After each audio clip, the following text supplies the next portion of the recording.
বরণীয় মানুষ, স্মরণীয় বিচার। সুনীল গঙ্গোপাধ্যায়। যে কজন আসামির কথা এখানে বলা হয়েছে তারা প্রায় সকলেই মৃত্যুর পর পৃথিবীর সভ্য মানুষের কাছে নানান কারণে বরণীয় হয়েছেন। সমকাল এদের প্রতিভা চিনতে পারেনি বা সহ্য করতে পারেনি। অনেকের ব্যক্তিগত জীবনের জন্যে শিল্পী সত্তাটিকেও লাঞ্ছিত করা হয়েছে। মানুষের জীবন প্রতিনিয়ত বদলে যাচ্ছে, কিন্তু আইন সচরাচর স্থবির। নতুন পথপ্রদর্শকরা অধিকাংশ ক্ষেত্রেই পূর্ববর্তী যুগের কুসংস্কার এবং আইনের কাছে শাস্তি পান। অস্কার ওয়াইল্ডের জীবনী প্রসঙ্গে বার্নার্ড শ বলেছিলেন, যে অপরাধের শাস্তি পেয়ে অস্কার ওয়াইল্ডের সমস্ত জীবনটাই নষ্ট হয়ে গেল, আজকাল সেরকম কোনো বিচার হলে সংবাদপত্রে 5 লাইনেও খবর ছাপা হবে না। পরম সহিষ্ণুতার অভাব এবং সংস্কারকে আঁকড়ে ধরার নির্বোধ গোয়ার্তুমি এই গ্রন্থে বর্ণিত 12 জন নারী পুরুষকে বিড়ম্বিত করেছে। সমস্ত পৃথিবীর ইতিহাসে এমন ভুলভাবে দণ্ডিত মানুষের সংখ্যা কিন্তু অনেক। আমি 12 জনকে বেছে নিয়েছি। এদের চরিত্র এবং কীর্তি নানান ধরনের: দার্শনিক, মহাপুরুষ, শিল্পী, রাজনৈতিক, বিজ্ঞানী, কবি, হৃদয় এবং বহির্জগতের আবিষ্কারকেরা। এদের মধ্যে 2 জনকে এই সংকলনে অন্তর্ভুক্ত করা সম্বন্ধে হয়তো সামান্য প্রশ্ন উঠতে পারে। তারা হলেন বায়রন এবং ওয়াল্টার র্যালে। বায়রন কখনো আদালতে অভিযুক্ত হননি এবং র্যালে ঠিক বরণীয় মানুষ কিনা এটা নিয়ে কথা উঠতে পারে। বায়রন অভিযুক্ত হয়েছিলেন তার দেশবাসীর কাছে, একথা তিনি নিজের মুখে স্বীকার করেছেন এবং আদালতে হাজির করানোর আগেই দেশান্তরী হয়ে নিজেই নিজের শাস্তি মেনে নিয়েছিলেন। ওয়াল্টার র্যালে সম্বন্ধে লিটন স্ট্রেচি যদিও মন্তব্য করেছেন প্রফেট অফ ইম্পেরিয়ালিজম, এবং একথা মিথ্যেও নয়, কিন্তু তার চরিত্রের নানাবিধ বিষয় সমন্বয়, কবি, প্রেমিক, যোদ্ধা, কল্পনাবিলাসী, সব মিলিয়ে আদর্শ পুরুষ এবং রেনেসার প্রতীক। সম্প্রতি র্যালের অনেকগুলি জীবনী গ্রন্থ প্রকাশিত হয়ে তার চরিত্রের নানা বিস্ময় উদ্ভাসিত করেছে। আমাদের দেশের ইতিহাসে এই জাতীয় কুখ্যাত বিচারের কাহিনী নেই। পরাধীনতার কাল ব্যতীত অপরের যে কোনো মতামত ব্যক্ত করতে দেওয়ার মতো উদারতার অভাব আমাদের দেশের মানুষের এখনো হয়নি। শুভেচ্ছান্তে লেখক সুনীল গঙ্গোপাধ্যায়। প্রিয় সুহৃদ, এই বইয়ে খ্যাতনামা 12 জন ব্যক্তির স্মরণীয় বিচারের কথা বলা হয়েছে।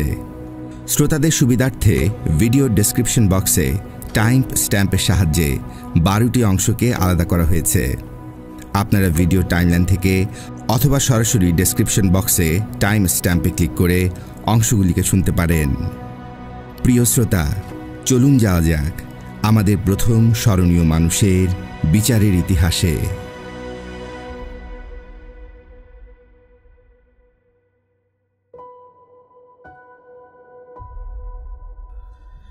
সক্রেটিস।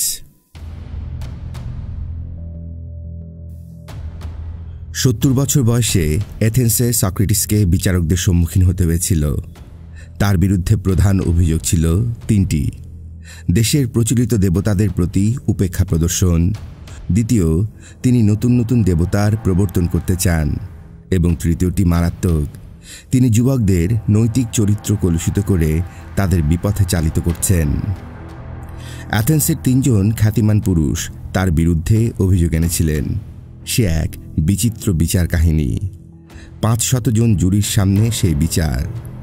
60 ভোটের ব্যবধানে সক্রেটিস অপরাধী হিসেবে নির্দেশিত হয়েছিলেন। প্রথমেই তার প্রতি মৃত্যুদণ্ড ঘোষিত হয়নি। তখনকার দিনের অ্যাথেন্সের বিচার ব্যবস্থায় একটু বিশেষত্ব ছিল। অপরাধ সাব্যস্ত হবার পর অপরাধীকে জিজ্ঞেস করা হতো সে কি শাস্তি চায়। সক্রেটিসকেও প্রশ্ন করা হয়েছিল, তুমি কি শাস্তি চাও? এর উত্তরে যদি তিনি বলতেন নির্বাসন, তবে তাকে নিশ্চিত ওই শাস্তি দেয়া হতো, কারণ তার বিরুদ্ধে যা অভিযোগ তাতে তার দেশত্যাগী বিরুদ্ধ পক্ষের আক্রোশ নিবৃত হতো। কিন্তু সক্রেটিস নিজেকে অপরাধী মনে করতেন না। সুতরাং তিনি উত্তর দিয়েছিলেন যে তাকে জনসাধারণের পয়সায় পাবলিক হলে ভোজ দেয়া হোক। এই উত্তরে জুরিরা আরও ক্রুদ্ধ হয়ে উঠলেন। তারা মনে করলেন যে সক্রেটিস এই বিচারকে প্রহসন মনে করছে এবং তাদের উপস্থিতির সম্মান দিচ্ছে না, ফলে উচ্চারিত হল মৃত্যুদণ্ড। প্রথমে তার বিরুদ্ধে জুরি ছিলেন 280 জন এবং পক্ষে ছিলেন 220 জন। তারই উত্তর শুনে হয়ে গেল বিরুদ্ধে 330 জন। বিচার নিয়ে তিনি আরও ঠাট্টা করেছিলেন। দণ্ডাজ্ঞার পর তার ভগ্ন মনোরথ বন্ধু এবং শিষ্যবৃন্দ প্রস্তাব করেছিলেন যে মৃত্যুর আগ পর্যন্ত তাকে যেন জেলে আটকে না রেখে জামিনে মুক্তি দেয়া হয়। তখনও এ প্রথা ছিল। মৃত্যুর দণ্ডাজ্ঞার বার্তা বহন করে নিয়ে যাওয়া হতো অ্যাথেন্সের অদূরবর্তী এক দ্বীপের দেবীর কাছে। সেখান থেকে নৌকা ফিরে এলে শাস্তি কার্যকর হতো। সক্রেটিস জামিন হিসাবে দিতে চেয়েছিলেন 1 দিনার বা রৌপ্য মুদ্রা। তার বন্ধুরা তৎক্ষণাৎ ব্যক্তিগত দায়িত্বে 30 দিনার দিতে চাইলেন, কিন্তু সে প্রার্থনা নামঞ্জুর হয়েছিল। বিচারের প্রায় 1 মাস পর মৃত্যু হয় সক্রেটিসের। এই সময় তিনি কারাগারে বন্দী ছিলেন।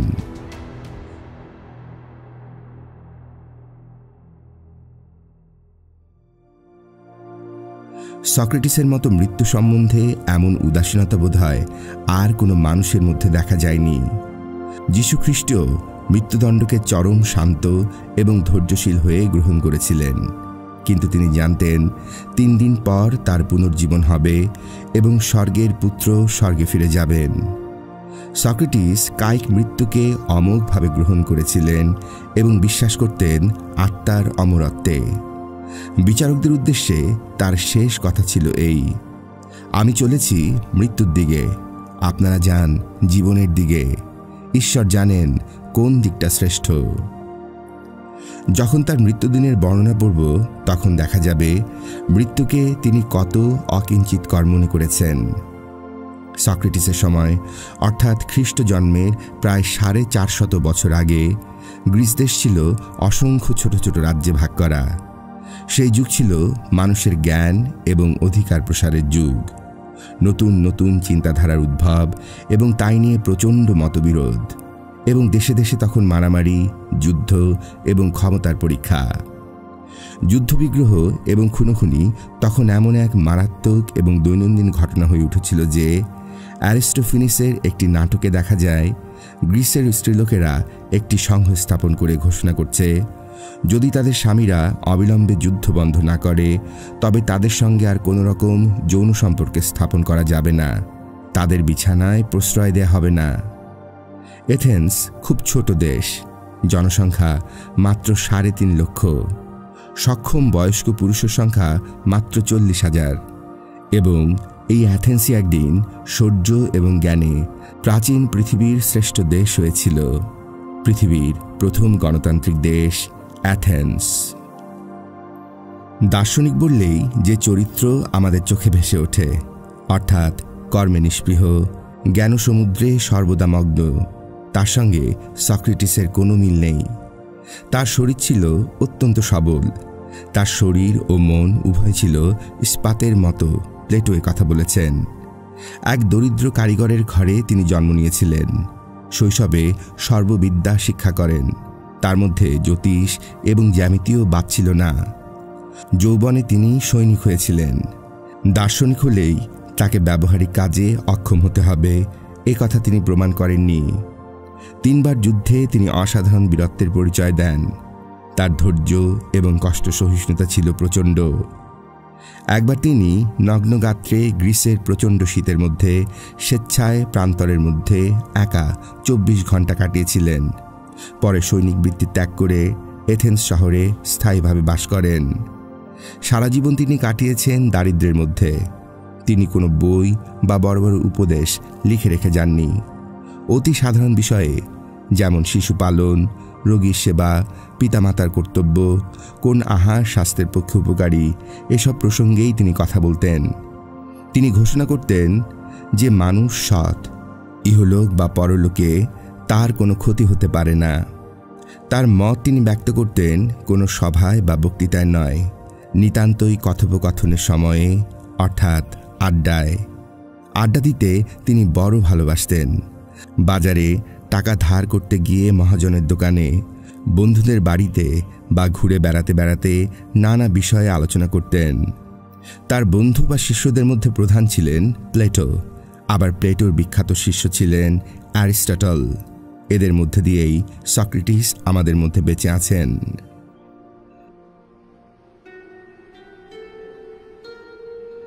সক্রেটিসের পুত্র পরিবার ছিল। স্ত্রীর নাম ছিল জ্যান্থিপি। এর সম্বন্ধে অনেক গল্প আছে। এর মেজাজ ছিল ভয়ানক চড়া। এই জন্য ইংরেজিতে জ্যান্থিপি কথার মানেই হল ক্রোধ পরায়ণা মহিলা। স্বামীর এত আড্ডাপ্রিয়তা তিনি মোটেই সহ্য করতে পারতেন না। একবার রাগের চোটে তিনি একটা লম্বা আগ দিয়ে স্বামীকে এমন পিটিয়েছিলেন যে আগটি টুকরো টুকরো হয়ে যায়। এতে বিরক্ত হবার বদলে সক্রেটিস আরও উৎফুল্ল হয়ে ওঠেন এবং ইক্ষুগুলি দেখে এই দার্শনিক সত্য আবিষ্কার করেন যে যা এক ছিল তাই বহু হলো। আর একবার স্ত্রীর বাক্যবাণ সহ্য করতে না পেরে তিনি বাড়ি থেকে বেরিয়ে পড়েন, কিন্তু বেশি দূর না গিয়ে চৌকাঠে বসে পড়েই বই পড়ায় মগ্ন হয়ে যান। তখন জ্যান্থিপি ওপর থেকে এক গামলা ময়লা জল ঢেলে দেন স্বামীর মাথায়। তাতে সক্রেটিস মৃদু হাস্যে বলেছিলেন, এত গর্জনের পর এক পশলা বৃষ্টি না হলে মানাতো না প্রিয়ে। অবশ্য প্লেটোর বর্ণনায় সক্রেটিসের স্ত্রীর এমন কোনো চরিত্র ফুটে ওঠেনি। সেখানে তিনি একজন সাধারণ স্নেহশীলা সংসারপ্রিয় মহিলা। খুবই স্বাভাবিক সক্রেটিসের স্ত্রী পতির বিরাটত্ব সবসময় উপলব্ধি করতে পারেননি। অন্তত টলস্টয়ের পত্নীর মতো সক্রেটিস মৃত্যুকালে স্ত্রীকে দেখে মূর্ছা যাননি। সক্রেটিসকে অভিযুক্ত করার বেশ কয়েকটি কারণ ছিল। গণতন্ত্র প্রতিষ্ঠার আগে এথেন্স 30 জন স্বৈরাচারীর অধীনে ছিল। সক্রেটিসও এদের দ্বারা উৎপীড়িত হয়েছিলেন, কিন্তু সক্রেটিস ক্রোধ শূন্য ছিলেন বলে এদের মধ্যে 3 জনের সঙ্গে তার আগে থেকে যে বন্ধুত্ব ছিল তা অক্ষুণ্ণ রেখেছিলেন। এটা গণতন্ত্রের সমর্থকদের সহ্য হয়নি। যদিও সক্রেটিস নিজেও গণতন্ত্রের সমর্থক ছিলেন, কিন্তু তিনি ভোট দিয়ে দেশের সমস্ত পদের নির্বাচন করা পছন্দ করতেন না।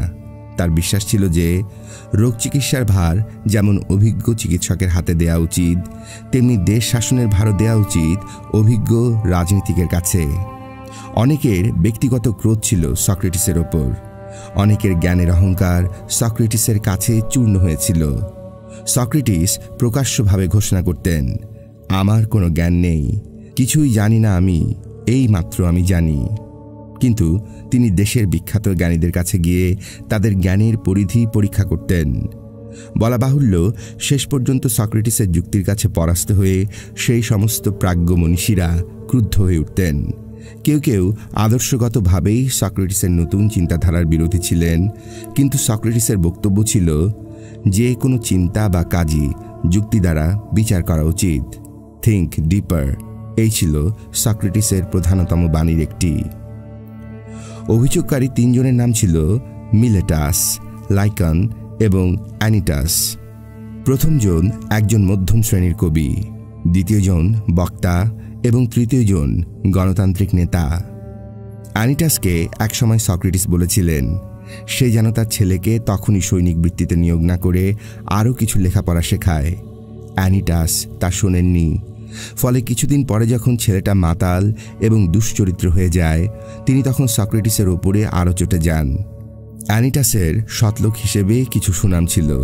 তিনি সক্রেটিসের আদর্শকে মন থেকেই অপছন্দ করতেন। সে সময় বিচার সভায় কোনো উকিল বা আইনজীবী ছিল না।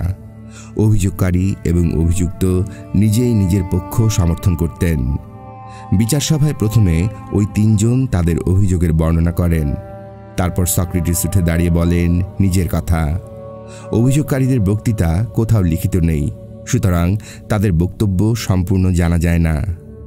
সক্রেটিসের দীর্ঘ জবানবন্দি 2 জন লিখে রেখেছিলেন, একজন প্লেটো এবং অপরজন জেনোফেন। দুজনে দুরকমভাবে সক্রেটিসকে দেখেছেন, তবে প্লেটোর বর্ণনায় পণ্ডিতেরা মেনে নিয়েছেন এবং এই রচনা পৃথিবীর গদ্য সাহিত্যের অন্যতম বিরলতম সার্থক রচনা। প্লেটোর এই রচনার ইংরেজি অনুবাদের নাম হল অ্যাপোলজি।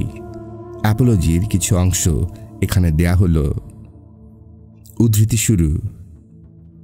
হে অ্যাথেন্সের অধিবাসীবৃন্দ, আমার অভিযোগকারীদের বক্তৃতা আপনাদের কেমন লেগেছে তা আমি জানি না, কিন্তু তাদের বাককুশলতায় আমি নিজেই বিস্মৃত হয়েছিলাম। যদিও তারা একটিও সত্য বলেনি। তাদের অনেক মিথ্যে কথার মধ্যে বিশেষত একটি শুনে আমি বিষম চমকে উঠেছি, যখন তারা আপনাদের উদ্দেশ্য করে বলেছেন যে আপনারা যেন আমার বাগ্মিতার দ্বারা প্রতারিত না হন। তাদের এই কথাটা আমার কাছে চরম নির্লজ্জ মনে হয়েছে, কারণ আমি মুখ খুললেই আপনারা বুঝতে পারবেন যে আমার অন্য আর যে গুণই থাক ওই গুণটি নেই। অবশ্য বাগ্মিতার জোর বলতে যদি তারা সত্যের জোর বুঝিয়ে থাকেন তবে নিশ্চয়ই আমি একজন বক্তা। আমি নিজে আমার যুক্তির সততায় দৃঢ় বিশ্বাস করি, কিন্তু আমি ওদের মতো অমন অলঙ্কৃত ভাষা ব্যবহার করতে পারবো না, যুবকদের শব্দের খেলা দেখাতে পারবো না। আপনারা আমার প্রতি অনুগ্রহ করে এইটুকু দয়া করবেন যে যদি আমি আমার প্রতি অভিযোগ অস্বীকারে সাধারণ ভাষা ব্যবহার করি, যে ভাষায় আমি বাজারে কিংবা মহাজনের টেবিলে এবং অন্যত্র কথা বলি, তবে আপনারা বিস্মিত হবেন না বা আমাকে বাধা দেবেন না। আমার বয়স 70-এর বেশি এবং জীবনে এই প্রথম আমি আদালতে এসেছি। আমি এখানকার ভাষা জানি না। বক্তাকে তার সত্য প্রকাশ করতে দেয়া হোক এবং বিচারকেরা সত্য বিচার করুক। এর আগে আমি বহুবার অভিযুক্ত হয়েছি।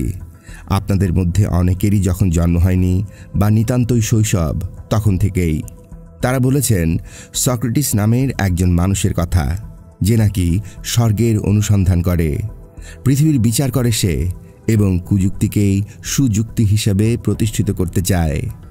তাদের এই রটনাই আপনারা শুনেছেন। আমার কাছ থেকে কোনো উত্তর চাননি।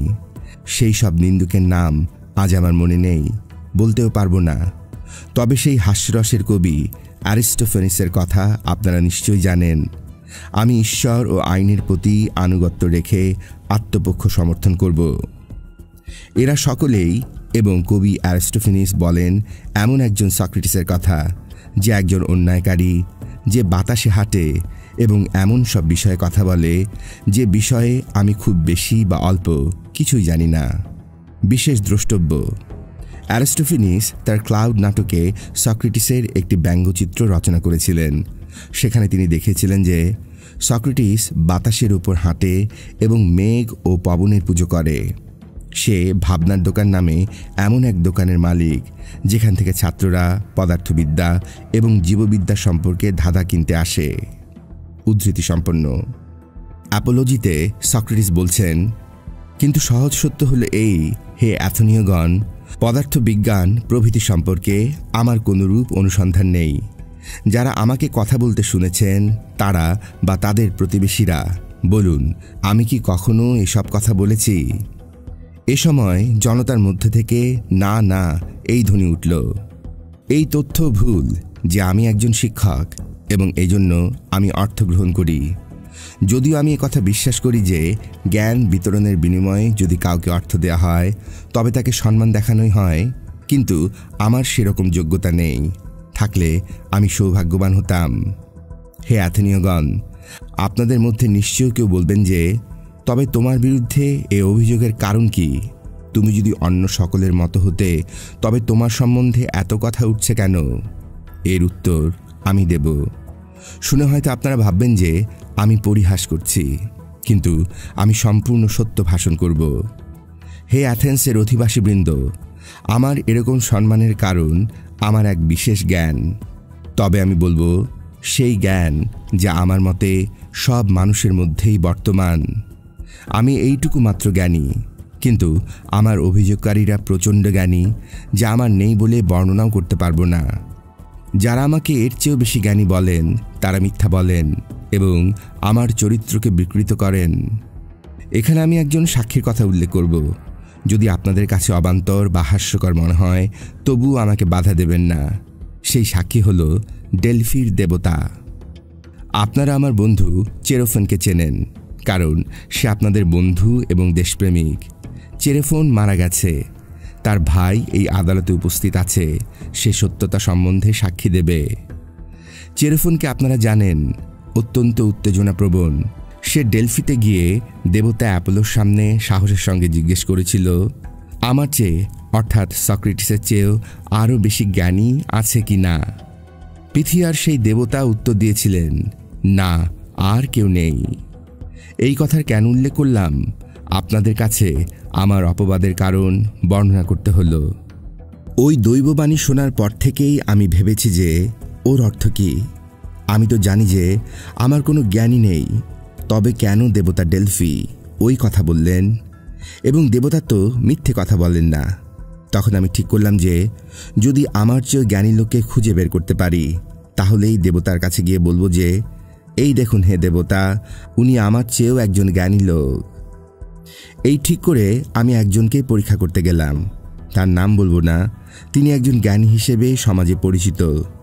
তার সঙ্গে কিছুক্ষণ কথা বলার পর আমি এই কথা না ভেবেই পারলাম না যে তিনি সত্যি জ্ঞানী নন, যদিও অনেক লোক এবং তিনি নিজেও নিজেকে খুব জ্ঞানী বলে ভাবেন। এর ফল কি হলো? সেই লোকটি এবং তার বন্ধুবান্ধব আমার শত্রু হয়ে গেল। আসার সময় বলে এলাম, আপনি বা আমি কেউ জ্ঞানী নই। আপনার চেয়ে আমার জ্ঞান শুধুমাত্র বেশি যে আমি জানি আমি কিছুই জানি না, কিন্তু এই জ্ঞানটুকু আপনার নেই। তারপর আমি আরেকজনের কাছে গেলাম, যার জ্ঞানের অভিমান আরও বেশি ছিল, কিন্তু একই ফল পেলাম। একের পর এক একজনের কাছে যেতে থাকলাম। ক্রমশ আমার শত্রুর সংখ্যা বাড়তে লাগলো। কিন্তু আমি চেয়েছিলাম যে সেই দৈববাণীর সত্যতা নিরূপণ করতে হবে। রাজনীতিবিদদের শেষ করে আমি এবার কবিদের কাছে গেলাম। তারা নিজেদের রচনার অর্থই বলতে পারে না। তখনই বুঝলাম যে কবিরা জ্ঞানের সাহায্যে লেখেন না, তারা লেখেন প্রেরণায় বা তাদের অন্তরে যে ঈশ্বর থাকেন তার সাহায্যে। কিন্তু নিজেদের রচনার বলে তাদের মধ্যে অত্যাধিক জ্ঞানের অহংকার জন্মায়। আমি দেখলাম যারা বেশি খ্যাতিমান তারাই সবচেয়ে অল্প জানেন। শেষ পর্যন্ত আমি গেলাম শিল্পী এবং শ্রমিকদের কাছে, কারণ আমার জ্ঞানহীনতা সম্পর্কে আমি সচেতন ছিলাম এবং আমার ধারণা ছিল ওরা আমার চেয়ে অনেক বেশি জানেন। সত্যি তাই, আমি এমন অনেক বিষয় জানি না যা ওদের জানা, কিন্তু কবিদের মতো ওদেরও সেই একই দোষ। নিজে হয়তো ভালো কিছু সৃষ্টি করতে পারেন, কিন্তু অন্য বহু প্রসঙ্গে তারা মূর্খ। এই দোষ তাদের কৃতিত্বকে ঢেকে দেয়। এই অনুসন্ধানের ফলে আমার শত্রুর সংখ্যা অগণিত হল।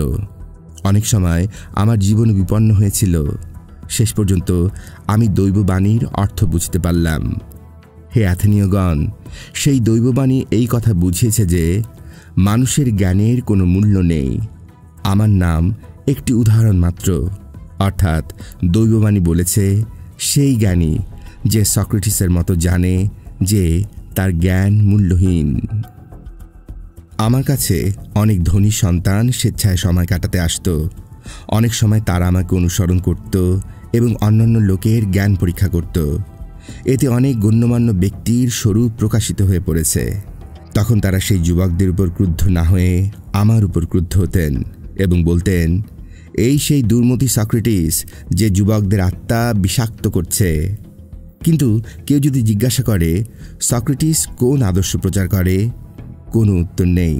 তারা জানেন না, কিন্তু নিজেরা মূর্খ না সাজার জন্যে সক্রেটিসকে শাস্তি দিতে চান। অন্যান্য বহু সৎলোকের বিরুদ্ধে যে অভিযোগ করা হয়েছে, দেবতা মানে না, অপপ্রচার করে, আমার বিরুদ্ধেও সেই পুরনো অভিযোগ। আমার মূল অভিযোগকারী তিনজন, কবিদের পক্ষে মিলেটাস, শিল্পী এবং রাজনৈতিকদের পক্ষ থেকে অ্যানিটাস এবং লাইকন। এদের সঙ্গে আমার বিসংবাদ হয়েছিল। আমি সমস্ত খুলে বললাম, কিছুই গোপন করিনি। হয়তো আমার বক্তব্যের সরলতা অভিযোগকারীদের আরও ঘৃণা জন্মাবে, কিন্তু সত্য প্রকাশিত হবেই। এদিকে এসো মিলেটাস, আমি তোমাকে কয়েকটি কথা জিজ্ঞাসা করব। যুবকদের উন্নতির জন্য তুমি খুব চিন্তিত, তাই না? মিলেটাস উত্তর দিল, হ্যাঁ। সক্রেটিস বললেন, তবে এই জুরিদের বলো যে যুবকদের সুপথ চালক কে? তুমি যখন যুবকদের বিপদ চালককে খুঁজে পেয়েছ, তখন সুপথ চালককেও নিশ্চয়ই দেখেছ। দেখো মিলেটাস, তুমি কিন্তু চুপ করে আছো, তোমার বলার কিছু নেই। এতে কি প্রমাণ হয় না যে যুবকদের উন্নতির বিষয়ে তোমার কোনো আগ্রহ নেই? বলো, কে যুবকদের সৎ নির্দেশক? মিলেটাস বলল, আইন। সক্রেটিস বললেন, না, সে কথা নয়, সেই মানুষটি কে যে আইন ব্যবহার করে? মিলেটাস বললেন, এখানে যে মাননীয় জুরিরা আছেন তারাই। বুঝতে পারছেন সক্রেটিস? তার মানে মিলেটাস, তুমি কি বলতে চাও এই জুরিরাই যুবকদের সৎপথ নির্দেশক? নিশ্চয়ই। সক্রেটিস বললেন, একটা নতুন কথা শোনা গেল। তাহলে বহু সুপথ চালক এখানে আছেন। দর্শকদের তুমি আসলেই কি বলছো এরা সকলেই সৎ নির্দেশক? মিলেটাস বলল, নিশ্চয়ই। আর ওই সিনেটের সদস্যরা? হ্যাঁ, তারাও। তাহলে বিধান পরিষদের সদস্যরা বোধহয় ওদের নষ্ট করেন, তাই না? নাকি তারাও উন্নতিকারী? মিলেটাস বলল, তারাও যুবকদের উন্নতিকারী। সক্রেটিস বললেন, তবে এথেন্সের প্রত্যেকেই তাদের উন্নতি এবং সংশোধন করে, একমাত্র আমি অপকারক, এই তুমি বলতে চাও? মিলেটাস বলল, আমি দৃঢ়ভাবে সেই কথাই ঘোষণা করতে চাই। সক্রেটিস বললেন, তাহলে যুবকদের পরম সৌভাগ্য যে তাদের একমাত্র একজন অপকারক এবং বাকি পৃথিবীর সকলেই উপকারক। আমি একটা প্রশ্ন করব মিলেটাস, কুনাগরিকদের সঙ্গে বাস করা শ্রেয় নাকি সুনাগরিকদের সঙ্গে? মন্দ লোকেরা প্রতিবেশীদের মন্দ করে এবং সৎ লোকেরা উপকার করে, তাই না? নিশ্চয়ই। তবে কি এমন কেউ আছে যে সৎ লোকের সঙ্গে না থেকে নিজে আহত হতে ইচ্ছে করে? বলো তো। সুবিচার তোমার উত্তর চায়। এমন কি কেউ আছে যে ইচ্ছে করে নষ্ট হতে আসে? না, আসে না। মিলেটাস, এবং তুমি যখন আমাকে যুবকদের অপকারক হিসেবে অভিযুক্ত করছো, আমি কি ইচ্ছাতে করি নাকি অনিচ্ছায়? ইচ্ছে করেই। মিলেটাস, তুমি একটু আগেই স্বীকার করেছো যে সৎ লোকেরা প্রতিবেশীদের সঙ্গে সদ্ব্যবহার করেন, মন্দ লোকেরা মন্দ। আমি তাদের ক্ষতি করলেও তারা কি আমার ক্ষতি করবে না? এরপর সক্রেটিস ধর্ম এবং সমাজ সম্পর্কে কিছু কথা বললেন। যে স্বল্প সংখ্যক জুরি তাকে সমর্থন করেছিলেন তাদের ধন্যবাদ জানালেন। নিজের মৃত্যুদণ্ড সম্বন্ধে কোনো কথা না বলে কোনো মানুষের মৃত্যুদণ্ড দেবার সময় বিচারকের বিবেক আহত হয় কিনা সেই কথা জিজ্ঞাসা করলেন। কোনো মানুষকে হত্যা করা ঘুম থেকে উঠে একটি মাছি মেরে আবার ঘুমিয়ে পড়া নয়, মনে রাখবেন এই কথাটি তিনি বললেন। সবশেষে উচ্চারণ করলেন সেই কথা, আমি চলেছি মৃত্যুর দিকে, আপনারা যান জীবনের দিকে। ঈশ্বর জানেন কোন দিক শ্রেষ্ঠ, ঈশ্বরই জানেন। বিচারের পর 1 মাস তিনি জেলে ছিলেন। মাঝে মাঝে তাঁর স্ত্রীপুত্র এবং বন্ধু শিষ্যরা তাকে দেখতে আসতেন। এই সময় তিনি জীবনে প্রথম কয়েকটি কবিতা লেখেন। ঠিক 2 দিন আগে স্বপ্নে তিনি মৃত্যুর ঘণ্টির কথা জানতে পারলেন। এই 1 মাসের মধ্যে তার শিষ্যরা একবার জেল ভেঙে তার পালাবার বন্দোবস্ত করেছিলেন, কিন্তু সক্রেটিস রাজি হননি। পৃথিবীর যে কোনো দেশে গেলেও মৃত্যুকে অতিক্রম করা যায় না তিনি জানতেন। তাছাড়া যে কোনো নাগরিকেরই সেই দেশের আইন এবং শৃঙ্খলা মেনে চলা উচিত, একথা তিনি দৃঢ়ভাবে বিশ্বাস করতেন। মৃত্যুর দিন সন্ধ্যাবেলা তিনি তার শিশুপুত্রকে বললেন, তুমি যাও, বাড়িতে গিয়ে ঘুমিয়ে পড়ো। অত্যন্ত শান্ত ও প্রফুল্ল ছিলেন তিনি। তাকে ঘিরে বসেছিলেন তার বান্ধব এবং শিষ্যমণ্ডলী। আসন্ন বিচ্ছেদের চিন্তায় অনেকেই তারা কাতর হয়ে উঠেছিলেন। আত্মার অবিনাশত্ব সম্পর্কে অনেকের সংশয় ছিল। তখন তিনি দেহ এবং আত্মার সম্পর্ক নিয়ে দীর্ঘ সময় আলোচনা করলেন। আলোচনা শেষে মৃত্যুর পর যেভাবে তার কবর দেওয়া হবে সেভাবেই নিজের শরীর এবং বেশবাস প্রস্তুত করলেন, যাতে মৃত্যুর পর তার শরীরে অন্য কেউ হাত না দেয়। তারপর বন্ধুদের কাছে অনুমতি নিয়ে পরিবারের সকলের সঙ্গে আড়ালে কিছুক্ষণ কথা বললেন। ঠিক রক্ত সূর্যাস্তের সময় কারাগার পরিচালক এসে তার কাছে জানালেন শেষ বিদায়। সেই রাজকর্মচারীর 2 চোখ জলে ভরে উঠেছিল। সে বলল, সক্রেটিসই তার জীবনের সবচেয়ে ভদ্র, সবচেয়ে সাহসী এবং শ্রেষ্ঠ কয়েদি। তারপর মৃত্যুদূতের মতো হেমলকের পাত্র নিয়ে জল্লাদ প্রবেশ করল। এই হেমলক তীব্র বিষ, পা থেকে আরম্ভ করে হৃৎপিণ্ডে পৌঁছে সমস্ত শরীরকে অসার করে এবং মৃত্যু ঘটায়। জল্লাদ বলল, হেমলকের 1 ফোঁটাও যেন নষ্ট না হয়। না, 1 ফোঁটাও নষ্ট হবে না, সক্রেটিস বললেন। তারপর কিছুক্ষণ প্রার্থনা করলেন নীরবে। সেই ঘরের প্রত্যেকটি মানুষের মন ভীষণ আকার ধারণ করেছে, যেন প্রত্যেকেই মাথায় বিষম ভারী বোঝা বইছে। তার চাপে সকলেই চুপ, একমাত্র শান্ত ছিলেন সক্রেটিস। প্রার্থনা সেরে পাত্রটি তুলে নিয়ে সেই বিষ সম্পূর্ণ পান করলেন। তার মুখ এতটুকু বিকৃত হল না। সকলে উচ্চস্বরে কাঁদতে লাগলেন। একজনের হিস্টেরিয়ার মতো হলো। সক্রেটিস নিজে তার কাছে এসে মাথা কোলের উপর তুলে ধরে চোখে মুখে জল দিয়ে তাকে সুস্থ করলেন। তখন জল্লাদ বলল, কিছুক্ষণ সক্রেটিসকে ঘরে পায়চারি করতে হবে, না হলে বিষ সারা শরীরে ছড়াবে না।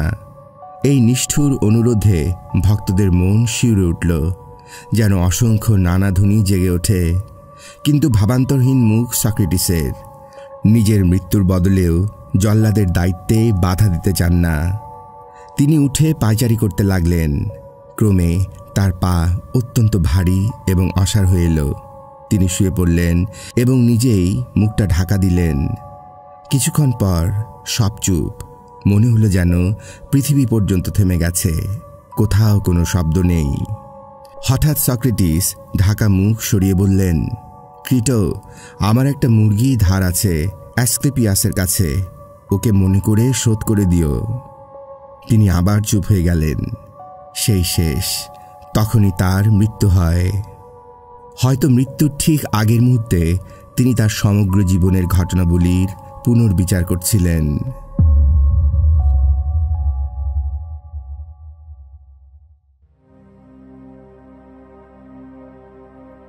ক্ষমতা ও সভ্যতার চূড়ান্ত শিখরে উঠেছিল যে রোম সাম্রাজ্য।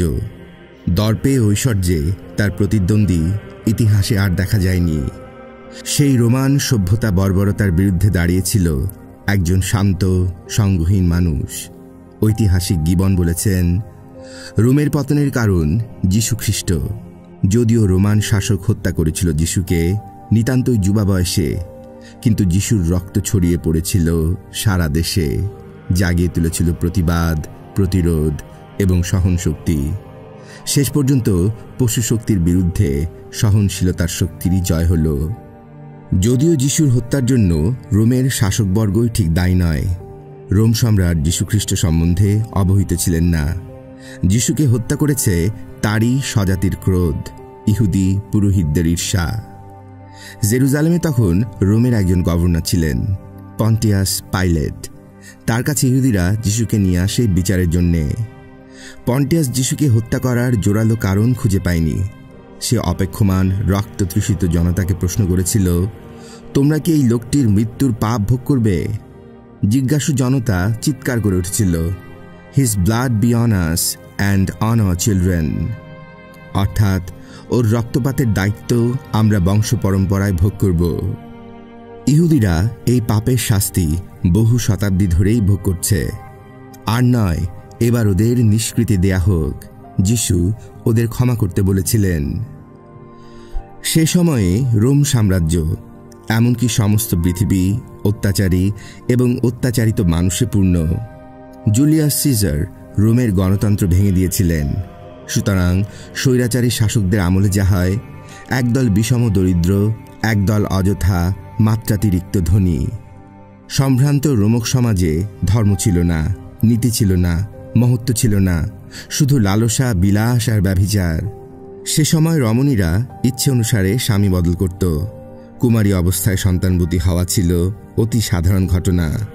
মদ, স্ত্রীলোক এবং কথায় কথায় যুদ্ধ ও রক্তপাত, এই তিন নেশায় ডুবে থাকাই ছিল স্বাভাবিক জীবন। জুলিয়াস সিজার থেকে তার সবকটি বংশধরই বিষম দুশ্চরিত্র। সম্রাট অগাস্টাসের 3 স্ত্রী ছিল এবং সঙ্গে ছিল বহু উপপত্নী, কিন্তু তার সন্তান হয়েছিল মাত্র একটি মেয়ে, জুলিয়া। ব্যভিচারের জন্য জুলিয়া ইতিহাস বিখ্যাত। জুলিয়ার মেয়ে ছিল মায়ের চেয়েও কীর্তিমূর্তি। বৃদ্ধ বয়সে অগাস্টাস বিলাপ করে বলেছিলেন, আহ, আমি যদি বিয়ে না করতাম কিংবা আমার যদি সন্তান না থাকত, তবে হয়তো একটু শান্তি পেতাম। ইহুদিরা সে সময় ছিল চরম নির্যাতন এবং নিষ্পেষণে, কারণ তারা বিশ্বাস করত ঈশ্বর এক এবং অদ্বিতীয়। প্রথমত ঈশ্বর নিয়ে ভাবনা চিন্তা করাই ছিল এক বিড়ম্বনা। তাছাড়া রোমান বিশ্বাসের বিরোধিতা। সুতরাং অকারণে ইহুদি হত্যা ছিল রোমানদের অন্যতম বিলাস। তবু সেই দুর্দিনের অন্ধকারে ইহুদিদের একমাত্র আশা ছিল যে তাদের মধ্যে একজন পরিত্রাতা বা মেসায়া আসবেন, যিনি তাদের সমস্ত অপমান এবং দুঃখ মুক্ত করবেন। কিন্তু যখন সত্যি সেই পরিত্রাতা এলেন, তখন ইহুদিরা তাকে চিনতে পারল না। তারা নিজেরাই তাকে হত্যা করল। প্রথমে ইহুদিরা ভেবেছিল জন দ্য ব্যাপটিস্টই তাদের পরিত্রাতা। সাধু জন নিজে বললেন, না, তিনি পরিত্রাতা নন, সত্যিকার পরিত্রাতা শীঘ্রই আসবেন। জুডিয়ার মরুভূমিতে এক গুহায় বাস করতেন জন বা জোহান। তার আকৃতি ও স্বভাব ছিল অনেকটা হিন্দু সন্ন্যাসীদের মতো। মাথায় দীর্ঘ জটাজুট, অযত্নে বর্ধিত শ্বশ্রু, কোটিতে সামান্য বস্ত্র, তীব্র জ্যোতির্ময় চোখ। জোহান মরুভূমিতে দাঁড়িয়ে সিংহের মতো চিৎকার করে বলতেন, তোমরা পরিতাপ করো, কারণ ধর্মরাজ্য স্থাপনের দিন ওই অদূরে। রিপেন্ট ইয়ে, for the kingdom of god is at hand. দলে দলে ভয়ার্ত মানুষ এসে ভিড় করতে লাগলো তার কাছে। জোহান তাদের জর্ডান নদীর জলে স্নান করিয়ে পবিত্র করিয়ে দিতেন এবং বলতেন, আমি তোমাদের দেহ পবিত্র করিয়ে দিচ্ছি, কিন্তু একজন আছেন যিনি তার নিজের পূর্ণ আত্মা দিয়ে তোমাদের পাপ পরিশুদ্ধ করে দেবেন। জোহানের জনপ্রিয়তা দেখে ইহুদি পুরোহিতেরা বিশিষ্ট হয়ে উঠল। ইহুদি পুরোহিতেরা ছিল মধ্যযুগের ভারতের ব্রাহ্মণ পুরোহিতদের চেয়েও বেশি ক্ষমতালোভী এবং ঈর্ষাকাতর। বহু লোক আসছে জোহানের কাছে। একদিন যীশু খ্রিস্ট এলেন, সরল সাধারণ এক মানুষ। এসে অন্য সকলের মতোই বললেন, আমাকে জর্ডানের জলে স্নান করে পবিত্র করে দিন। জোহান এবং যীশু দুজনে প্রায় সমবয়স্ক, উভয় যুবক, বয়স 30-এর কাছাকাছি। জোহান মাত্র কয়েক মাসের বড় হবেন। জোহান বহুক্ষণ বিস্মিত হয়ে তাকিয়ে রইলেন যীশুর দিকে। তারপর আস্তে আস্তে বললেন, I have need to be baptized of thee, and comest thou to me? অর্থাৎ, আমি তোমার কাছে দীক্ষিত হয়ে পবিত্র হব, আর তুমি এসেছ আমার কাছে পবিত্র হতে। সম্পূর্ণ অহংকারহীন জোহান চোখ ভরে দেখতে লাগলেন যীশুকে, কিন্তু যীশু বারবার অনুরোধ করতে লাগলেন তাকে ব্যাপটাইজ করার জন্যে। জোহান যীশুকে নিয়ে জর্ডান নদীর জলে নামলেন। বুক পর্যন্ত জলে দাঁড়িয়ে আছেন দুজনে। এমন সময় দৈববাণী হল, দিস ইজ মাই বিলাভেড সন। জোহানের জীবনের প্রতিজ্ঞা পূর্ণ হল। এখন তার কাছে জীবন এবং মৃত্যু সমান। অল্পকাল পরেই জোহানের মৃত্যু হল, নৃশংস অমানুষিক সেই মৃত্যু। যীশু, সেন্ট পল এবং যে অগণিত খ্রিস্টান হত্যা পরে শুরু হয়েছিল, জন দ্য ব্যাপটিস্ট ছিল তার প্রথম শহীদ। কিন্তু সে কথা বলার আগে যীশুর বাল্যজীবন সম্পর্কে কিছু অনুসন্ধান করা যাক। যীশুর জন্ম তারিখ থেকে ইংরেজি বর্ষ গণনা করা হয়। প্রায় সমস্ত পৃথিবীতেই এখন বিসি এবং এডি অনুযায়ী বর্ষ গণনা হচ্ছে, যদিও এই গণনায় কিছু ভুল আছে। যীশু জন্মেছিলেন প্রথম এডিতে নয়, বরং চতুর্থ বিসিতে, জুডিয়া প্রদেশের বেথলেহেম শহরে 25শে ডিসেম্বর। যীশুর বাবা মায়ের নাম জোসেফ এবং মেরি। পরবর্তী জীবনে যীশুই যখন আমার পিতার কথাটি উল্লেখ করেছেন, তখন তার অর্থ বুঝিয়েছেন ঈশ্বর, এবং মৃত্যুর পূর্বে মেরিকেও সম্ভাষণ করেছেন মা বলে নয়, নারী বলে। যীশুর জন্মলক্ষণ এবং শৈশবকালের ঘটনার সঙ্গে শ্রীকৃষ্ণের জীবনের মিল আছে। যীশু জন্মেছিলেন দারুণ দুর্যোগের এক রাতে। এক আস্তাবলের মধ্যে দারুণ শীত, দুর্গন্ধ, আবর্জনা, ঘোড়ার জাবনা দেবার এক গামলার মধ্যে তার জন্ম হয়েছিল। সম্রাটের আদেশে লোক গণনা হবে, শহরগুলিতে জমায়েত হতে হবে সকলকে। নাজারেথ থেকে বেথলেহেম এসেছিলেন জোসেফ আসন্ন প্রসবা তার স্ত্রীকে সঙ্গে নিয়ে। সেখানে কোনো সরাইখানায় জায়গা ছিল না। সেই অন্ধকার আস্তাবলে সবার অগোচরে জন্মগ্রহণ করলেন মানুষের দুঃখের দেবতা। সেদিন আকাশে একটি নতুন তারা উঠেছিল। কয়েকদিন বাদে জোসেফ একটি অদ্ভুত স্বপ্ন দেখলেন। দেবদূত তাকে বলছেন, এখনই স্ত্রী এবং শিশুপুত্রকে নিয়ে অন্য দেশে চলে যাও। ভীত জোসেফ অন্ধকারের রাত্রে পায়ে হেঁটে চলে গেলেন মিশরে। কিছুদিন বাদেই আরম্ভ হল শিশু হত্যা। হেরোড নামের এক রোমান সামন্ত কোথা থেকে খবর শুনলেন যে ভবিষ্যতে একটি শিশু জন্মেছে যে ইহুদিদের রাজা হবে। হেরোড তখন দৈত্যপতি কংসের মতো হুকুম দিলেন, 2 বছর বয়স পর্যন্ত বয়সের সব শিশুকে হত্যা করা হোক। বহু সহস্র জননীর কান্নায় দেশ ভরে গেল, কিন্তু যীশু তখন নিরাপদ দূরত্বে। ছুতোর মিস্ত্রির কাজ করতেন জোসেফ। বালক যিশু বিদ্যালয়ে লেখাপড়া করার সুযোগ তেমন একটা পাননি, এমনই গরিব ছিল তাদের সেই পরিবার। তার কিশোর বয়সেই বাবার মৃত্যু হয়। তখন তিনি সাহস এবং ধৈর্যের সঙ্গে সংসারের দায়িত্ব গ্রহণ করলেন, যতদিন না তার ছোট ভাই বোনেরা বড় হয়ে ওঠে। কোথাও লেখাপড়া শেখেননি, অথচ আশ্চর্য জ্ঞানগর্ভ কথা তিনি বলতেন কি করে, ভাবলে এখন বিস্মিত হতে হয়। আসলে তার প্রধান শিক্ষক ছিল প্রকৃতি। সময় পেলেই একলা চুপ করে একটি টিলার উপর তিনি বসতেন। হয়তো তিনি বুঝতে পারতেন অরণ্য, পর্বত, সমুদ্র, মেঘ এবং আকাশের ভাষা। এছাড়া তাদের গ্রামে মাঝে মাঝে অনেক সাধু সন্ন্যাসীও আসত। বৌদ্ধ সন্ন্যাসীরাও আসতেন সেখানে। যিশু তাদের কাছে গিয়ে উপদেশ শুনতেন এবং কখনো কখনো প্রশ্ন করে নিজের নানা সন্দেহের নিরসন করতেন। যোহান দ্য ব্যাপটিস্টের কাছে যখন দীক্ষা নিতে গিয়েছিলেন যিশু, তখন তার বয়স ছিল 30 বছর। সে সময়েই তিনি লোকের কাছে প্রথম পরিচিত হয়ে ওঠেন এবং তার মৃত্যু হয় আর 3 বছর পরে, মাত্র 33 বছর বয়সে। এই 3 বছরই যিশুর উল্লেখযোগ্য কার্যকাল। যোহানের মৃত্যু ঘটনা নিয়ে অস্কার ওয়াইল্ডের বিখ্যাত নাটক আছে, সালোমি। সাধু যোহানকে অত্যাচারী শাসক হেরড যখন দুর্গ কারাগারে আটক রাখেন, তখন যিশু চলে গিয়েছিলেন জুডিয়ার মরুভূমির মধ্যে 40 দিনের অজ্ঞাতবাসে। তাই যোহানের মর্মান্তিক নৃশংস হত্যা তাকে দেখতে হয়নি। হেরড তার ভাইয়ের বউকে বিয়ে করেছিলেন। এই রমণীর নাম হেরোডিয়াস। তার আগের পক্ষের মেয়ের নাম ছিল সালোমি। যোহান বিবাহ সম্পর্কে নিন্দা করেছিলেন তার শিষ্যদের কাছে। হেরড যতই অত্যাচারী হন, তিনি ভয় করতেন তেজস্বী যোহানকে। তিনি যোহানকে নিমন্ত্রণ করলেন রাজপ্রাসাদে। যোহান প্রত্যাখ্যান করলেন। তখন হেরড নিজে এসে অনুরোধ করলেন যোহানের কাছে যেন তিনি তার সম্বন্ধে আর নিন্দে না করেন। কিন্তু বশীভূত হবার মতো লোক যে যোহান নন। তখন হেরডের সেই ভয়ঙ্কর পত্নী মন্ত্রণা দিল, এমন একজন সাধুর মুন্ডু কেটে ফেললেই তো হয়। কিছুটা কুসংস্কার বশে হয়তো হেরড তাকে হত্যা করতে ভয় পেয়ে কারাগারে বন্দি করে রাখলেন। তার বউ বারবার চেষ্টা করতে লাগল যোহানকে খুন করার। তারপর একদিন রাজা হেরড অ্যান্টিপাসের জন্মদিন। রাজ্যে আনন্দের স্রোত। রাজসভায় হেরড সব রকম কুৎসিত বিলাসে ডুবে আছেন। রাজসভায় নাচ দেখাচ্ছিল সালোমি।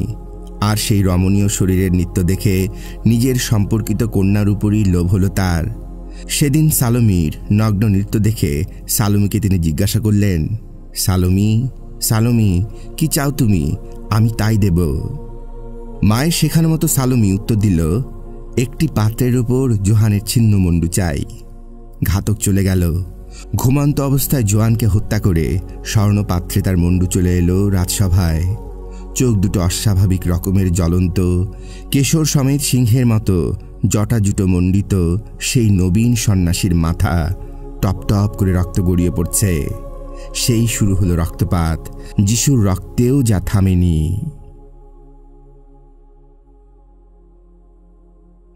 মরুভূমি এবং অরণ্যে 40 দিন কাটিয়ে যিশু সিদ্ধি লাভ করলেন। এই সময়কার অভিজ্ঞতার কথা তিনি পরে শিষ্যদের কাছে বলেছিলেন। শয়তান এসেছিল তাকে প্রলোভন দেখাতে। 40 দিন 40 রাত তিনি প্রায় কিছুই খাননি। শরীর দুর্বল। শয়তান এসে বলল, তুমি যদি ঈশ্বর পুত্রই হও, তবে এই পাথরগুলোকে রুটি বানিয়ে দাও তো দেখি, এবং সেই রুটি খেয়েই তুমি খিদে মেটাতে পারবে। যিশু উত্তর দিলেন, man shall not live by bread alone. এই উক্তিটি সভ্য মানুষের জীবনে আজ ধ্রুবতারা হয়ে আছে। শয়তান যখন যিশুকে জেরুজালেম মন্দিরের চূড়ায় নিয়ে গেল এবং বলল, এখান থেকে লাফিয়ে পড়ো তো দেখি তোমার ঈশ্বর কেমনে তোমাকে বাঁচায়। যিশু উত্তর দিলেন, ঈশ্বরকে কখনো পরীক্ষা করতে যাওয়া উচিত নয়। শয়তান এবার তাকে নিয়ে গেল এক বৃহৎ পর্বতের উপরে। নিচে আনন্দ সম্ভোগ, রূপ, রস, গন্ধের পৃথিবী। সেই দিক দেখিয়ে আবেগ ভরা কণ্ঠে শয়তান বলল, যদি তুমি আমার ভজনা করো, তোমাকে আমি এই সব দেব। যীশু খ্রিস্ট বললেন, তুমি দূর হও শয়তান। এবার যিশু তার বাণী প্রচার করতে আরম্ভ করলেন। কিংডম অফ গড প্রতিষ্ঠার কাজ শুরু হলো। দরিদ্র ও সর্বরিক্ত মানুষ, পতিতা রমণী, শান্ত গৃহস্থ, সরল বৃদ্ধ এরা আসতে লাগলো যিশুর কাছে। যিশু খুব সহজ ভাষায় তাদের ঈশ্বরের কথা শোনাতে লাগলেন। যিশু কোনো নির্দিষ্ট ধর্মমতের কথা বলেননি, গির্জা কিংবা সংঘ স্থাপনের কথাও তার মনে আসেনি। সাধারণ মানুষের আচরণীয় বিষয়গুলি তিনি বুঝিয়ে দিতেন। তার অধিকাংশ কথাই যে কোনো জাতি ধর্মের মানুষের মনের কথা। যিশুর বাণীর চেয়েও তার নিজের জীবন আরও বড়। অমন ঔদাসীন্য, অমন সহিষ্ণুতা পৃথিবীর আর কোনো মানুষের মধ্যে দেখা গেছে কিনা সন্দেহ। যিশুর চেহারা কেমন ছিল তা সঠিক জানার কোনো উপায় নেই। তার কোনো ছবি নেই। যিশু কোনো গ্রন্থ লেখেননি। তার শিষ্যদেরও কোনো বিবরণী লিখতে বলে যাননি। যিশুর যেসব প্রতিকৃতি আছে সবই পরবর্তীকালে আঁকা। তবু নানা বর্ণনা মিলিয়ে চেহারার একটা অস্পষ্ট আভাস পাওয়া যায়। বেশ দীর্ঘকায় ছিলেন তিনি, যেন ইস্পাতে গড়া। শরীরে এক বিন্দু মেদ ছিল না, বরং একটু কৃশ। ঘাড় পর্যন্ত লম্বা চুল, একটা সাদা আলখিল্লা পরে একটা খচ্চরের পিঠে চড়ে গ্রাম থেকে গ্রামে গিয়ে আত্মাশুদ্ধি, পরিতাপ এবং আনন্দ লোকের কথা বলতেন সে যুগের শ্রেষ্ঠ এই পুরুষ। তার গায়ের রং লালচে ছিল না, বরং প্রাচ্যদেশীয়দের মতো গৌরবর্ণ। পোশাক বাহা সম্বন্ধে তিনি ছিলেন ভ্রুক্ষেপহীন। কোনো কিছুতেই তার আকর্ষণ বা অনিচ্ছা ছিল না। গ্যালিলি সমুদ্র পাড়ে টেলহাম নামক ক্ষুদ্র পর্বতমালার উপরে দাঁড়িয়ে যিশু বিশাল জনতার সামনে তার প্রেম ধর্মের কথা বর্ণনা করলেন। আত্মবিশ্বাসে দৃঢ় তার কণ্ঠস্বর। কথা বলতে বলতে মাঝে মাঝে তাকিয়ে দেখছেন সমুদ্রের দিকে। খ্রিস্টান জগতে এই বাণীর নাম সারমন অন দ্য মাউন্ট। বিস্ময়ে অভিভূত হয়েছিল উপস্থিত শ্রোতামণ্ডলী। যিশু অনেক অলৌকিক শক্তির অধিকারী ছিলেন। বাইবেলে তার প্রচুর বর্ণনা আছে। এতদিন পরে সেসব কার্যকারণ ব্যাখ্যার অতীত। তবে যিশু তার অলৌকিক ক্ষমতার ব্যবহার করতে চাইতেন না। ঈশ্বরকে পরীক্ষা করা উচিত নয়, শয়তানকে তিনি একথা বলেছিলেন। কিন্তু যিশুর মন ছিল দয়া এবং করুণায় পরিপূর্ণ। কারুর কষ্ট দেখলে সতই তার হাত এগিয়ে যেত তাকে সান্ত্বনা দিতে। অনেক সময় অলৌকিক কাণ্ড ঘটে যেত তখন। একদিন পথ দিয়ে যাবার সময় যিশু দেখলেন লোকেরা একটি মৃতদেহ বহন করে নিয়ে যাচ্ছে। কোনো বিধবার একমাত্র সন্তান। একটু দূরেই শিরা ছেঁড়া পাখির মতো ছটফট করছে জননী। বিধবাকে দেখে থমকে দাঁড়ালেন তিনি, যেন তার নিজের বুক ছিঁড়ে যাচ্ছে। একসময় তিনি শান্তভাবে স্ত্রীলোকটিকে বললেন, উইপ নট। সে একটি মাত্র শান্ত কথায় শোক যাত্রা থেমে গেল। যেমন ঘুমন্ত লোককে ধাক্কা দিয়ে জাগানো হয়, সেই রকম যিশুর কাছে গিয়ে নিচু হয়ে হাত ধরে মৃত যুবকটিকে তিনি ডেকে তুললেন। একটি কুষ্ঠরোগী বহু দূর থেকে তার কাছে এসে পায়ে লুটিয়ে পড়েছিল। বলল, প্রভু, আমাকে বাঁচাও, তুমি দয়া করলে আমি সেরে উঠব। তার আকুলতায় যিশুর আত্মা কেঁদে উঠল। তার দিকে হাত বাড়িয়ে বললেন, আই উইল বি দাউ ক্লিন। আমি চাই তুমি পরিচ্ছন্ন হও। বাতাসে আগুনের মতো এসব কথা ছড়িয়ে পড়ল দেশ দেশান্তরে। দলে দলে লোক আসতে লাগলো তাকে পরীক্ষা করতে। ইহুদি পুরোহিতেরা সচেতন হয়ে উঠলেন, কে যিশু? তারপর একদিন যিশু নিজে এলেন জেরুজালেমে। একপাল ভয়ঙ্কর নেকড়ের মতো ইহুদি পুরোহিত এবং সম্ভ্রান্ত ফরিসিদের মধ্যে। ওই তার শেষ যাত্রা। পথে একজন ভক্ত বললেন, প্রভু, আপনি যেখানে যাবেন আমিও সেখানে যাব। যিশু উত্তর দিলেন, শৃগালেরও থাকার গর্ত আছে, পাখিরও বাসা আছে, কিন্তু এই বিশাল বিশ্বে আমার মাথা গোজার এতটুকু স্থান নেই। এখন তিনি যেন অস্থির। জেরুজালেমের মন্দিরে ঢুকে তিনি টাকা পয়সার টেবিল উল্টে দিলেন, সুদখোরদের দিলেন তাড়িয়ে। বললেন, এই ইট কাঠ পাথরের দিকে তাকিও না, আমার কথা শোনো। বললেন, আমি এই মন্দির ভেঙে দেব। যেখানে বলির জন্য ঘুঘু পাখি বিক্রয় হচ্ছিল সেই ঘুঘুগুলো তিনি উড়িয়ে দিলেন। পুরোহিতদের মধ্যে সাজ রব পড়ে গেল। এই ধৃষ্ট ছোকরাকে উচিত শাস্তি দেবার জন্য ব্যস্ত হয়ে উঠলেন তারা। প্রথমে ষাঁড়ের শত্রুকে বাঘ দিয়ে হত্যা করার চেষ্টা করলেন, অর্থাৎ যিশুর মুখ দিয়ে যদি কোনো রাজ বিরোধী কথা বার করা যায় তবে রোমান শাসকই তাকে হত্যা করবে। তারা নানা রকম প্রশ্ন করে এই তরুণ সাধুকে অপদস্থ করার চেষ্টা করল। ফরিসিরা একদিন জনতার সামনে যিশুকে প্রশ্ন করলেন। অত্যন্ত বিনয় এবং সফলতার ভান করলেন তারা। বললেন, আপনি তো ভগবানের সত্য প্রচার করছেন, মানুষের শক্তিকে গ্রাহ্য করেন না। আপনার মতে আমাদের কি রোমান সম্রাট সিজারকে কর দেওয়া উচিত? উদ্দেশ্য এই যে যিশুর উত্তর যদি রাজার দিকে যায় তবে তার মহত্ব থাকবে না, আর বিরুদ্ধে বললে রাজদ্রোহ হবে।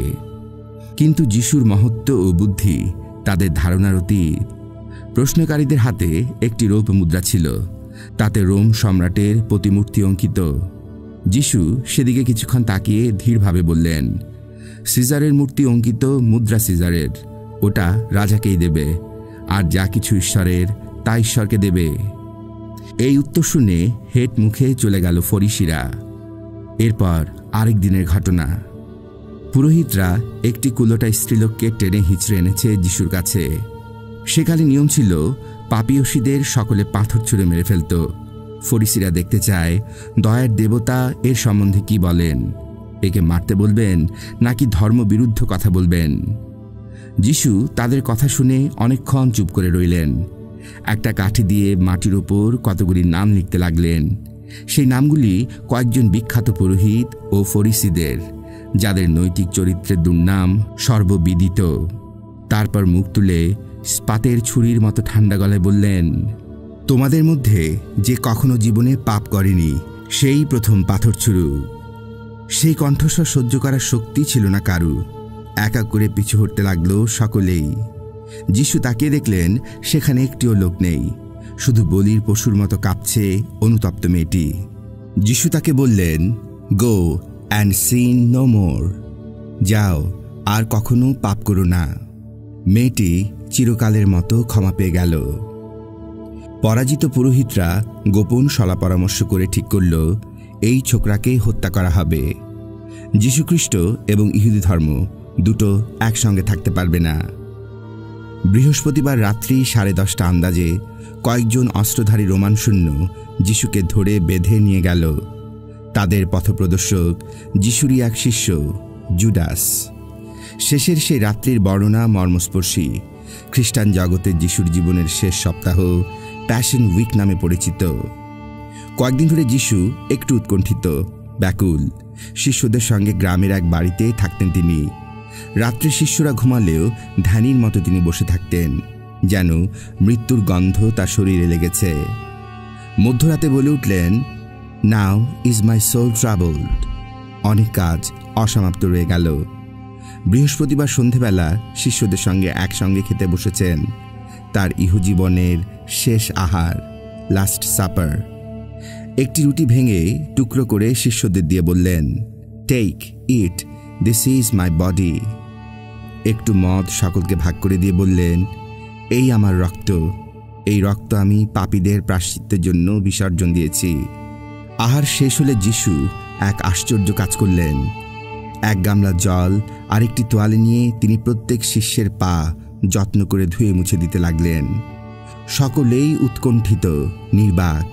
একটু পরে তাদের প্রভু বললেন, তোমরা এখন পবিত্র হয়েছ। আমি যেমন তোমাদের ভালোবেসেছি তেমনি তোমরা পরস্পরকে ভালোবাসবে। তারপর হঠাৎ বললেন, তোমাদের একজন আমার প্রতি বিশ্বাসঘাতকতা করবে। ভক্তরা সচকিত হয়ে উঠল, কে কে সে? ভক্ত পিটার বললেন, আমি কখনো হব না। সঙ্গে সঙ্গে যিশু বললেন, আজ রাত্রি ভোরে মুরগি ডেকে ওঠার আগেই তুমি 3 বার অস্বীকার করবে। ক্ষুব্ধ পিটার দৃঢ়চিত্তে বললেন, তিনি প্রভুর জন্যে মৃত্যুবরণ করতেও রাজি, তবু তাকে অস্বীকার করবেন না। কিন্তু সেদিনই শেষ রাত্রে পিটার, যিশুর শিষ্য, এই ধরা পড়ার ভয় পেয়ে বলেছিলেন, না, আমি যিশুকে চিনি না। যিশুকে যখন ধরে নিয়ে গিয়ে নির্যাতন করা হচ্ছিল সেই সময় ভিড়ের মধ্যে দাঁড়িয়েছিলেন পিটার। একটি দাসী তাকে চিনতে পারে। পিটার তখন বলে ওঠেন, না না, আমি যিশুর শিষ্য নই। তারপর আবার একবার, সেবারও তিনি অস্বীকার করলেন। তৃতীয়বার ধরা পড়ায় সকলে হৈ হৈ করে ওঠে এবং তাকে মারতে শুরু করে।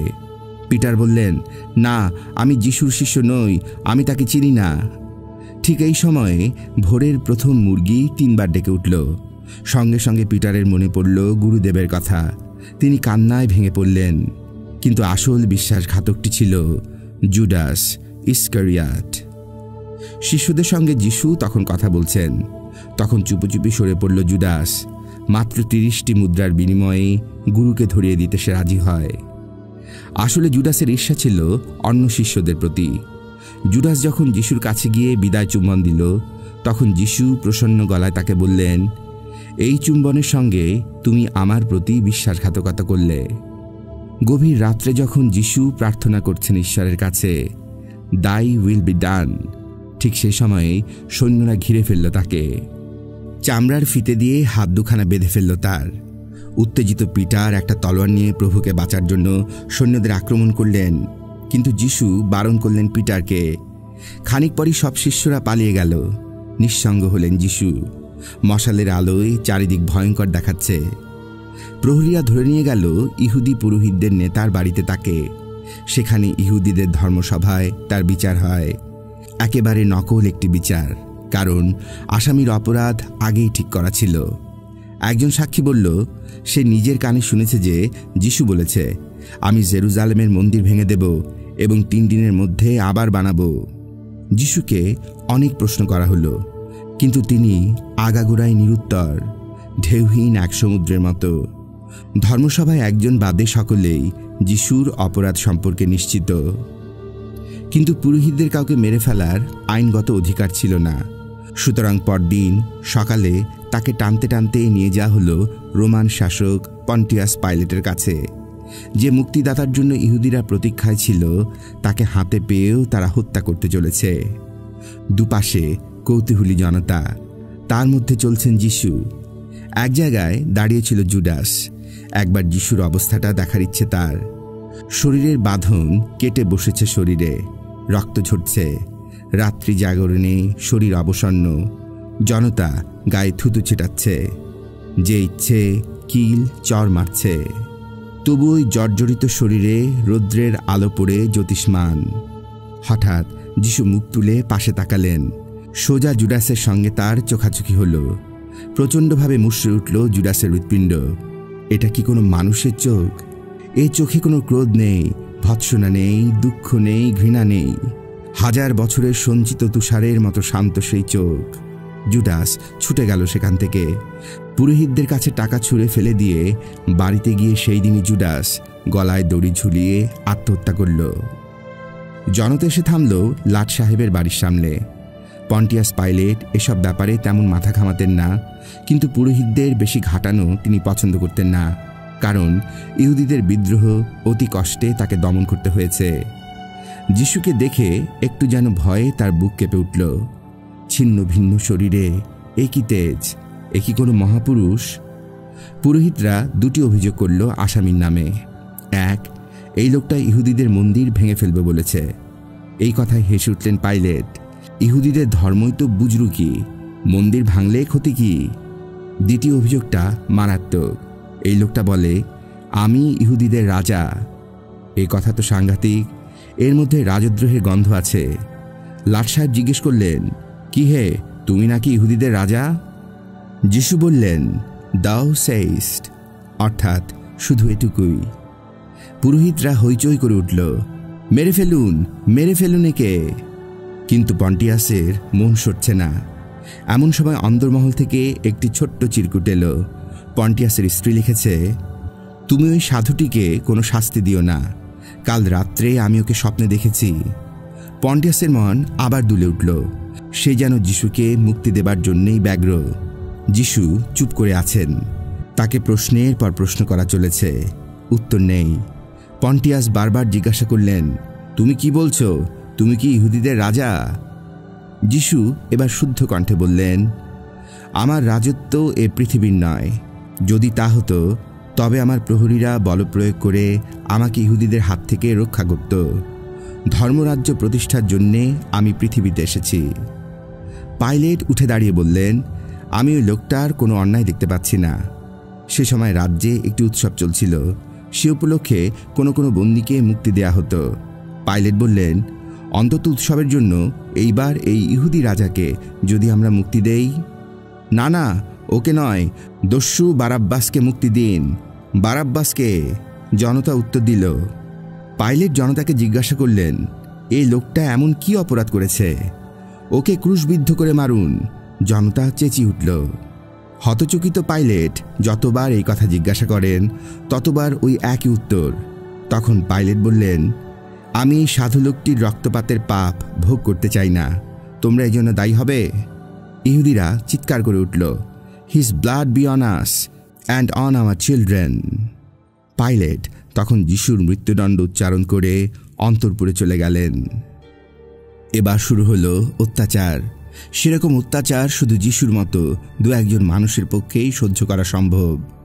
পৃথিবীর সমস্ত খ্রিস্টান নারী পুরুষ যখন কোনো শোক, দুঃখ, বিচ্ছেদ বা আঘাত পায়, তখন যে ক্রুশ জড়িয়ে ধরে, তার কারণ যিশু যে কষ্ট সহ্য করেছিলেন তার তুলনায় আমাদের কষ্ট কিছুই নয়। সৈন্যরা যিশুকে চামড়া আর লোহা বাঁধানো চাবুক দিয়ে মারতে শুরু করল।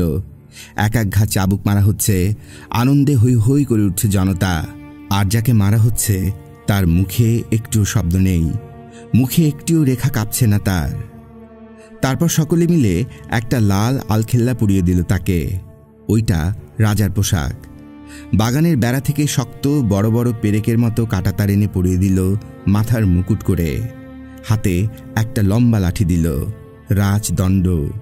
তারপর ছোট ছেলেরা যেমন রাস্তায় পাগল দেখে খেপায়, সেই রকম ইহুদিদের রাজা বলে তাকে লাঠি, থুতু, ঘুষি উপহার দিতে লাগলো। জামাটা কেড়ে নিল একটু বাদেই। একজন লাঠিটা কেড়ে নিয়ে দরাম করে মারল তার মাথায়। মাথা ফেটে রক্ত পড়তে লাগলো। যিশু নিঃশব্দ। শেষ পর্যন্ত তার শরীরের এক টুকরো ন্যাকড়ার ফট্টি ছাড়া আর কিছুই বাকি রইল না। আর রয়ে গেল সেই কাঁটার মুকুটটি। এই মুকুট আমৃত্যু তার মাথায় পরানো ছিল। যেই ক্রুশে বিধিয়ে তাকে মারা হবে, সেই ক্রুশ তার কাঁধে চাপিয়ে তাকে এবার নিয়ে আসা হলো ক্যালভারি বা গলগোথার বধ্যভূমিতে। সেখানে সে যিশু একবার একটু জল খেতে চাইলেন। রোমান সৈন্যরা এক পাত্র কড়া মদ এনে রাখল। অতখানি অত্যাচারিত শরীরে কি প্রচণ্ড তৃষ্ণা আসে, তবু সেই মদ তিনি জিভ দিয়ে স্পর্শ করেই বুঝতে পেরে ফিরিয়ে দিলেন। যোগ চিহ্নের মতো সেই ক্রুশ কাষ্ঠে শোয়ানো হলো যিশুকে। সেদিনই আরও দুজন ছিচকে চোরকে আনা হয়েছে মৃত্যুদণ্ড দিতে। প্রথমে যিশুর হাতে পায়েই পেরেক পোতা হলো। বিরাট বিরাট লোহার গজাল হাতুড়ি দিয়ে ঠোকা হচ্ছে দুই হাত আর পায়ের পাতায়। যিশুর মুখে এতটুকু কাতর শব্দ নেই। হাতুড়ি ঠোকা থামিয়ে ঘাতকেরা মাঝে মাঝে অবাক হয়ে দেখছে যিশুকে। তারা সারা জীবনে কখনো এমন মানুষ দেখেনি। চোর দুটোকে ক্রুশের উপর শোয়ানো হতেই তারা বুনো শুয়োরের মতো বিকট গর্জন করে আবহাওয়াকে দূষিত করে তুলল। ৩রা এপ্রিল বেলা 12টার সময় ক্রুশ কাষ্ঠ উঁচু করে তুলে পোতা হল। পরনে মাত্র একটি কৌপিন, মাথায় কাটার মুকুট। ক্রুশ বিদ্ধ হয়ে ঝুলে রইলেন মানুষের দুঃখের রাজা। ইহুদিরা তখন মজা দেখছে। গালাগালি টিটকিরিও তখন থামেনি। কি খুব যে ভগবানে বিশ্বাস ছিল, এখন ভগবান এসে তোকে বাঁচাক না। কেউ বলল, মন্দির ভেঙে দেবে বলে হুমকি দিয়েছিলে বাছাধন, এখন ক্রুশ কাঠটা ভেঙে নিচে এসো না। হঠাৎ তারা দেখল যিশুর ক্রুশ কাঠে রোমান প্রথা মতো লেখা রয়েছে, the king of the Jews. যা ঠাট্টা ছিল তাকে যে সত্যি বলে মেনে নেওয়া হয়েছে। একদল ছুটল পাইলেটের কাছে নালিশ করতে। ওকে কে রাজা বলেছে? ও তো নিজে নিজেই রাজা। পাইলেট তাদের কথায় কান দিলেন না, তাদের তাড়িয়ে দিলেন। একটু পরেই ভিড় একটু পাতলা হয়ে এলে যিশুর মা মেরি আস্তে আস্তে ক্রুশের কাছে এসে ফুপিয়ে ফুপিয়ে কেঁদে উঠলেন। যিশু তাকালেন মায়ের দিকে। অদূরে যোহান নামের এক শিষ্য দাঁড়িয়েছিল। যিশু মাকে উদ্দেশ্য করে বললেন, নারী, তোমার ওই সন্তানকে দেখো। তারপর যোহানের দিকে তাকিয়ে বললেন, তোমার মাতাকে দেখো। শিষ্য গুরুর ইঙ্গিত বুঝলেন। আজীবন তিনি মেরির ভরণ পোষণ করেছেন। অনেকেই সেই ক্রুশ কাঠে 4 দিন 5 দিন পর্যন্ত জীবিত থাকে। রোদ বৃষ্টিতে পড়ে ভেজে, কাক চিল এসে মাংস ছিঁড়ে ছিঁড়ে নেয়। অনবরত চিৎকার করতে করতে হতভাগ্যগুলি ক্রমশ অবসন্ন হয়ে পড়ে। কিন্তু যিশু বেঁচেছিলেন মাত্র 4 ঘন্টা। তার অধিকাংশ ভক্ত তখন পলাতক ছিলেন। শুধু তার নারী শিষ্যা সর্বক্ষণ সেখানে অশ্রুবর্ষণ করছিল। যিশুর ডান দিকে এবং বাঁ দিকে 2জন নিম্ন চরিত্রের গুন্ডা ঝুলছিল। তাদের মধ্যে একজন বিদ্রুপ করে বলে উঠল, তুমি তো সেই পরিত্রাতা না? তুমি নিজেকে বাঁচাচ্ছ না কেন, আর আমাদেরকেও বাঁচিয়ে দাও। আর অন্যজন তৎক্ষণাৎ তীক্ষ্ণ প্রতিবাদ করে উঠল, তোর কি ভগবানের ভয় নেই? উনি এবং আমরা দুজন একই শাস্তি ভোগ করছি, কিন্তু আমরা সত্যি সত্যি অন্যায় করেছি, তার শাস্তি পাচ্ছি, কিন্তু এই মানুষটা কোনো অন্যায় করেনি। তারপর সে যিশুর দিকে ফিরে বলল, যিশু, তুমি যখন সিংহাসন পাবে তখন আমাকে মনে রেখো। যিশু উত্তর দিলেন, আমি তোমাকে বলছি, তুমি আজই আমার সঙ্গে স্বর্গে মিলিত হবে। দুপুরের দিকে সমগ্র বধ্যভূমি অন্ধকার হয়ে এলো। একখণ্ড ঘোর কালো রঙের মেঘে ঢেকে গেল মাথার উপরের আকাশ। সূর্য দেখা গেল না, পাতলা পর্দার মতো ছেয়ে রইল অন্ধকার। রোমান প্রহরীরা অবাক হয়ে মাথার উপরের দিকে তাকালো। এই সময় যিশু বললেন, মাই গড, হোয়াই হ্যাডস ফরসেকেন মি? পরমেশ্বর আমার, কেন আমাকে ত্যাগ করলে? সেই কাতর চিৎকারে প্রথম যেন তার মধ্যে একটু সংশয় দেখা দিল। এখানে তিনি আমার পিতা না বলে আমার ঈশ্বর বলে ডাকছেন। পর মুহূর্তে আবার বিশ্বাস ফিরে পেলেন। তার চোখ পূর্বের মতো কোমল হয়ে উঠল। তিনি বললেন, father, forgive them, for they not know what they do. পিতা, এদের ক্ষমা করো, কারণ এরা কি করছে তা এরা জানে না। বিকেল 3:30টার পরে তিনি বললেন, আই থার্স্ট, আমার তৃষ্ণা পেয়েছে। রোমান সৈন্যরা একটি কাঠির মাথায় খানিকটা স্পঞ্জ বেঁধে তাতে খানিকটা পানীয় ভিজিয়ে তার মুখের কাছে ধরল। যিশু সেই পানীয় একটু পান করলেন। রোমান সৈন্যদের প্রতি এই দয়া তিনি করেছিলেন। বেলা 4টের সময় যিশু একবার চারিদিকে তাকিয়ে দেখলেন। তার অনুগত কয়েকটি নারী পুরুষের দিকে একবার তাকালেন। তারপর অত্যন্ত স্পষ্ট এবং জড়তাশূন্য কণ্ঠে বললেন, father, unto thy hands, I commend my spirit. পিতা, তোমার হাতে আমার আত্মাকে তুলে দেই। এই যিশুর শেষ কথা ছিল। সঙ্গে সঙ্গে ভূমিকম্পে বদ্ধভূমি দুলে উঠল। যিশুর মাথা ঝুঁকে পড়ল বুকের ওপরে। শেষ। সন্ধে পর্যন্ত সেখানে ঝুলে রইল মৃতদেহ। তারপর জোসেফ নামের এক দয়াপরবশ সম্ভ্রান্ত ইহুদি পাইলেটের অনুমতি নিয়ে তার দেহ নামিয়ে নিল। শরীরে একখণ্ড শুভ্র বস্ত্র আচ্ছাদন করে পাহাড়ের মধ্যে একটি গুহায় রেখে একখণ্ড বড় পাথরে সেই পাহাড়ের গুহার মুখ বন্ধ করে দেয়া হলো। পরের দিন শনিবার ইহুদি মতে কর্মবিরতির দিন। তার পরের দিন তাকে ভালো করে কবর দেয়া হবে। ইহুদি পুরোহিতেরা গুজব শুনছিল যে যিশু নাকি আগে এক সময় বলেছেন যে মৃত্যুর 3 দিন পরে তিনি নাকি সশরীরে কবর থেকে উঠে আসবেন। সুতরাং ইহুদিরা ভালো করে পাহারা দিতে লাগল গুহামুখ। রবিবার ভোরবেলা যিশুর প্রখ্যাত শিষ্যা মেরি ম্যাগডালেন গুহার কাছে গেলেন। গুহার মুখ সম্পূর্ণ খোলা, ভেতরে মৃতদেহ নেই, পরনের বস্ত্রখণ্ডগুলি পড়ে আছে, কিন্তু আর সব শূন্য। যিশুর মৃতদেহ আর পাওয়া গেল না। আমরা জীবনে অনুসরণ করতে এখানেই নিবৃত হব, কারণ এর পরের ঘটনাগুলিতে সম্পূর্ণ বিশ্বাস অবিশ্বাসের প্রশ্ন।